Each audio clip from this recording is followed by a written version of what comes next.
Bannayuganda mwenna sanyisa obalaba nange bwe ntyo mwewale kusanyuka kundaba gye muli mukyaliyo kama yebale kubakuuma amanya kiti kya muwogo wano mu studio za Kuna Matata. Yes, kominyewo n'okubaweereza olunaku lwa leero ya kaakati mwebale kulwana Museveni takyekweka takuchacha kikola ki be yali yekwekako mwaba kuba ne mubabulizayo mu ttaka kati ebintu abikola kyere. Kakati who is Muganga? Lawrence Muganga. Who is Lawrence Muganga? Gwe baleeta okuba minister wachi owa internal affairs. A small glimpse into Rwanda's external intelligence and security services. Security Intelligence Department. Lawrence Muganga, who has just been appointed Uganda Minister of State for Internal Affairs. Okay. Okukuba eriiso. Who is Lawrence Muganga? Lawrence Muganga yani. Classified Rwanda Experience 2003-2010. Intimate. A short look at a criminal Paul boy Lawrence Muganga. Classified omuntu ow'ekika kya iguru, omuntu ow'ekika kya waggulu mu intelligence ya Kagame e Rwanda. Lawrence Muganga 2003-2010.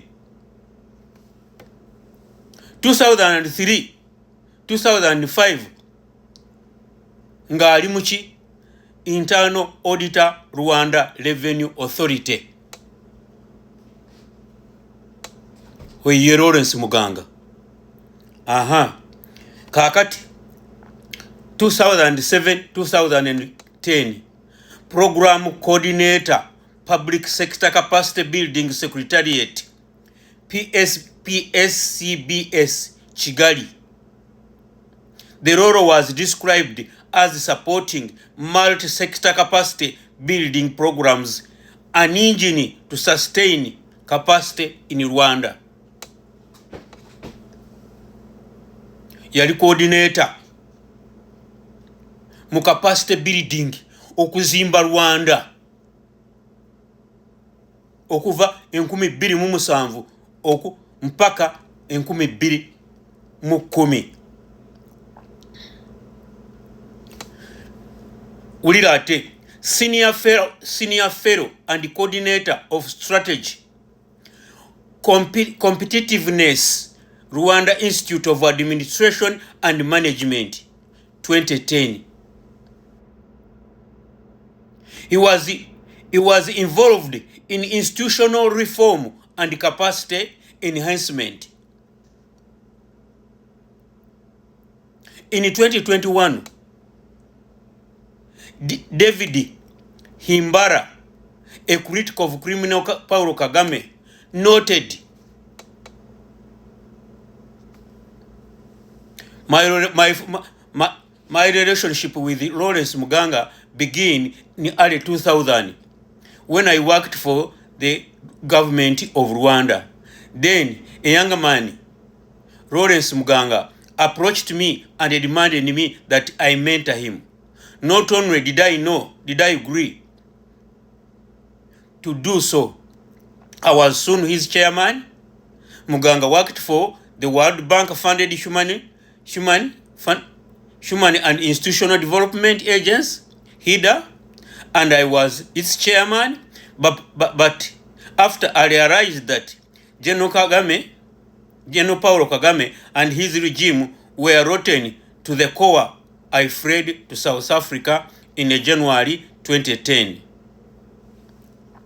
It should be noted that HIDA operated directly from criminal Paul Kagame's office at the village Urugwiro In 2013, Rwanda's military intelligence news outlet, The New Time, captures Lawrence Muganga's achievement with the headline, "A Rwandan national wins a Canadian Innovation Award." Rwanda notorious agent Lawrence Muganga, a Rwandan national, worked in Rwanda at the Rwanda Revenue Authority and later at the office of Paul Kagame before moving to Canada. Uganda, with a population of nearly 48 million of people, many of whom are nationals who love their country deeply, surely cannot fail to find a competent Ugandan to serve as a minister in such a critical ministry rather than handing it over the responsibility to a foreign agent whose loyalty to Uganda is questionable. The position of Minister of State for Internal Affairs is highly sensitive because it links to national security and immigration, citizenship, passports, national identification, border control, access confidential government data. Such a role requires unquestionable loyalty, integrity, discretion, and full trust in a person appointed. Owulira,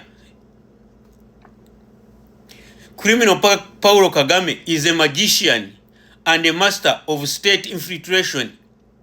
As he noted in 2018, "I am good at human intelligence, if not the best in field," by RPF Gakwera, a military corporal for more than 3 decades.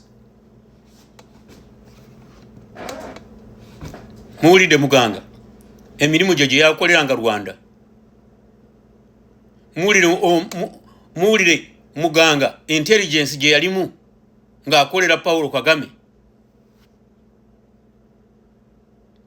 Muwulidde Muganga bwaze yekyusakyusa kati aze kwekyusiza Uganda naye tukulaba. Kale ekyo nkimaze.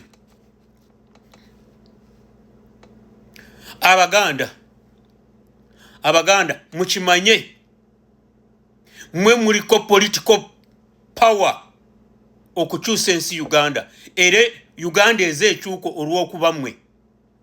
Naye olw'okuba nti Museveni yalondamu abo mukumwe n'abagongobaza, abamu n'abakuba, abalala n'abatta.